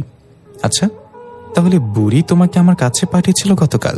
হ্যাঁ, সে আপনার জন্য অপেক্ষা করছে, ভেতরে যান। নুরুল হুদা আর কিছু না বলে ভেতরের দিকে পা বাড়ালো। লামিয়া কিছু একটা ভেবে চলে গেল অন্যদিকে। ভেতরে গিয়ে সোজা বুড়ির ঘরে প্রবেশ করল নুরুল হুদা। বুড়ি বসে আছে লবণ দিয়ে তৈরি করা একটা সার্কেলের মধ্যে। সামনে নিবু নিবু করে জ্বলছে আগুনের কুণ্ডলি। নুরুল হুদাকে দেখে বুড়ি বলল, কারোর ঘরে প্রবেশ করার আগে অনুমতি নিয়ে প্রবেশ করতে হয় জানিস না? নুরুল হুদা গিয়ে বুড়ির সামনে বসতে বসতে বলল, আমি পুলিশ, আমার এসব অনুমতি দরকার পড়ে না। আর এই বয়সে আপনি কাপড় ছাড়া ঘরে থাকলেও কেউ নজর দিবে না আপনার প্রতি। আগের মতো অহংকারী আর ঔদ্ধত্যতা আচরণ রয়ে গিয়েছে তোর? বল, কেন এসেছিস? দৃশ্য পরিবর্তন। শামীম ভার্সিটির ক্যাম্পাসের পুকুরের ঘাটে বসে একা একা বকবক করছে। খালি চোখে সবাই তাকে একা একা বকবক করতে দেখলেও সে আসলে কথা বলছে ভেতরে থাকা ওই অস্তিত্বের সাথে। সবাই যেন তাকে পাগল না ভাবে, তাই কানে ব্লুটুথ দিয়ে নিয়েছে। শামীম বলছে, আচ্ছা তোর নাম কি? নাম তো হবে যে কোনো একটা। আমার নাম শুনি তুই হাসবি, তাই বলা যাবে না? আরে বল, আমি আওয়ারা হলে আমার মন ভালো আছে, কারো চেহারা বা নাম নিয়ে মজা করি না। আচ্ছা শোন, আমার নাম হুতামোকালা জুহানা বিঘুকাল ফিঙ্গে। স্বামী মুহু করে হাসতে হাসতে গড়গড়ি খেতে লাগলো। তুই বলেছিলি হাসবি না, তাহলে এখন কি হলো? ভাই, তোর এই নাম শুনলে যে কেউ হাসবে, যার মুখ নেই সেও হাসবে। যে তোর নাম রাখছে তাকে মনে হয় কারেন্টে ধরছিল নাম রাখার সময়। থাক, আর মজা নিস না, তুই আমাকে ফিঙ্গে বলে ডাকিস। তখনই পাশ থেকে রাইলির কণ্ঠ, কিরে গদা, একা একা বকবক করছিস কেন? ভেতর থেকে ফিঙ্গে হু হু করে হেসে বলে উঠল, গদা, আমার নাম নে মজা নিছোস? এখন তোর নাম গদা বের হলো। চুপ কর ফিঙ্গে, নাহলে পাবলিক টয়লেটে গিয়ে নাক ধরে চেপে বসে থাকবো। রাইলি বসে বলল, কি বলতে বকতেছিস, কি হয়েছে তোর? শামীম হতাশা ভরা কণ্ঠে বলল, আর কইস না রে, হঠাৎ করে আমার ভেতরে একটা পোকা ঢুকে গেছে। রাগান্বিত কণ্ঠে ফিঙ্গে বলে উঠল, পোকা বলছিস আমাকে? তোর বাপ পোকা, কথার বাচ্চা। রাইলি বলল, পোকা মানে কিসের পোকা? তোকে এমন দেখাচ্ছে কেন? রাতে ঘুমোসনি? শামীম বলল, আর ঘুম? আচ্ছা শোন, সেদিন গতকাল যে তুই আমাকে বলেছিলি তোর সাথে অদ্ভুত কিছু হচ্ছে, আমি সেটা হ্যালুসিনেশন বলে উড়িয়ে দিয়েছিলাম। সেটা মনে হয় হ্যালুসিনেশন না। কেন? হঠাৎ করে তোর যুক্তিবিদ্যা উল্টে গেল কেন? আমার সাথে যা হচ্ছে তাতে যুক্তি গেয়া ভার্মে, তোর সাথে জড়িত কিছু আমার সাথেও জুড়ে গিয়েছে। রাইলি টুং করে শামীমের মাথায় টাপলি মেরে বলল, ঘুরিয়ে পিছিয়ে কথা না বলে পরিষ্কার করে বল। শামীম একটু চুপ থেকে গতকাল রাত থেকে যা যা হয়েছে সবকিছু খুলে বলল রাইলিকে। সব শুনে রাইলি অবাক হওয়ার ভান করে মুহূর্তেই আবার হা হা করে হাসতে হাসতে বলল, গদার বাচ্চা, তুই আমার সাথে মজা নিচ্ছিস তাই না? তোর ভেতরে কেউ ঢুকে গিয়েছে যে আমাকে সাহায্য করার জন্য এসেছে। তুই আমার কথা বিশ্বাস করলি না তাই না? বিশ্বাস করার মতো কিছু বল, তাহলে বিশ্বাস করব। শামীম বিরক্ত হয়ে বলল, আচ্ছা তাহলে শোন, গতকাল আমি নৌকা দিয়ে নদী পার হওয়ার সময় মাছ ধরার ইচ্ছে হলো, কিন্তু আমার হাতে মাছ ধরার মতো কিছুই ছিল না। হঠাৎ করে আমার চোখ পড়ল নৌকায় থাকা এক মহিলা তার ছোট্ট বাচ্চাকে কোলে নিয়ে দাঁড়িয়ে আছে। আমি গিয়ে বাচ্চার ডাইপার খুলে দিয়ে নদীতে ফেলে দিলাম। ডাইপার নদীর সব পানি শুষে খেয়ে নিল। আমি নৌকা থেকে নেমে 2টা সিংহ আর একটা হাতি ধরে বাসায় ফিরে আসলাম। রাইলি একটু ভাবুক ভঙ্গিতে বলল, হ্যাঁ, এটা বিশ্বাস করা যায়। শামীম রেগে মেগে বলতে লাগলো, সবসময় ফাজলামো ভাল লাগে না। আর ফিঙ্গে, তুই এখন চুপ কেন? এমন কিছু করে দেখা যাতে রাইলি বিশ্বাস করে। রাইলি হাসতে হাসতে বলল, ফিঙ্গে? তো পোকার নাম ফিঙ্গে নাকি গদা? ভেতর থেকে ফিঙ্গে বলল, গদা, তুই কিছু বলছিস না কেন? ও আমার নাম নিয়ে মজা নিচ্ছে। এখন দেখ কেমন লাগে। এতক্ষণ আমার নাম নেওয়ার সময় তো চুপচাপ এনজয় করেছিস, এখন এমন কিছু কর যাতে রাইলি বিশ্বাস করে তোকে। রাইলি বলে, আসলেই তো তোর ভিতরে কেউ আছে নাকি? শামীম কিছু বলতে যাবে তার আগেই ভার্সিটির কয়েকজন সিনিয়র ছেলে সেখানে আসলো।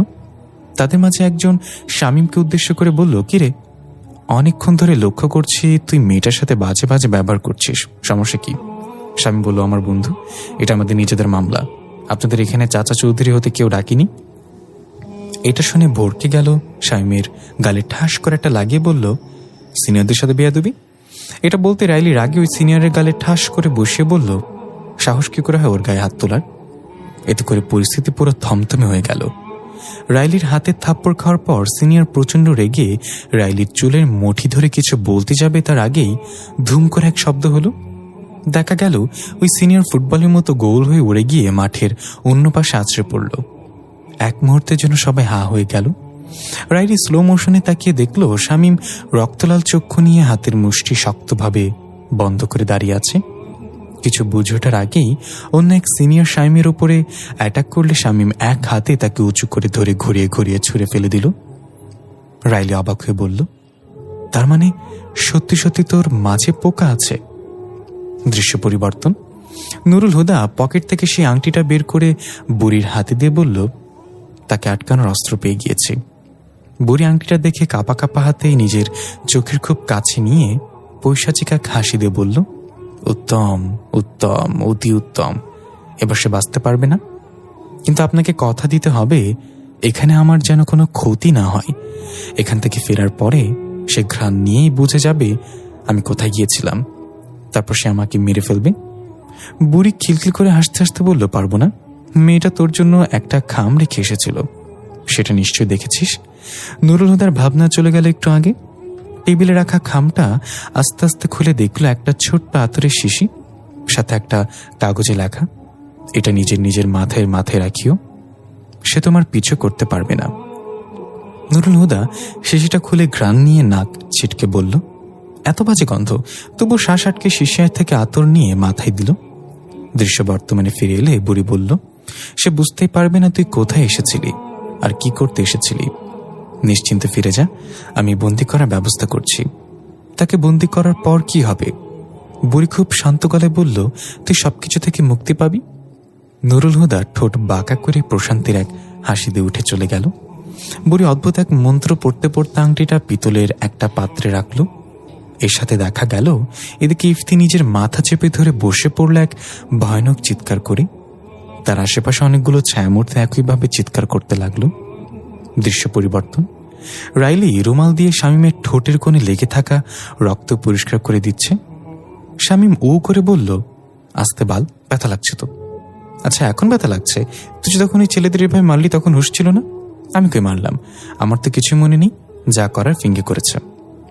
বিল আমার নামে আসছে।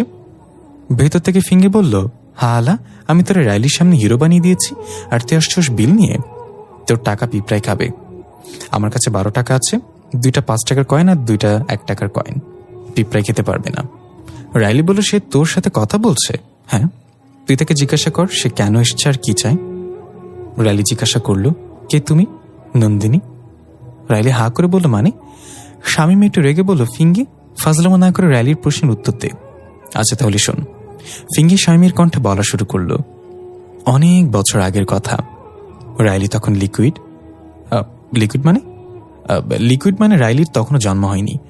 একদিন আমার বাবার কাছে আবদার করলাম পৃথিবী তথা মানুষের রাজ্যে ঘুরতে যাব।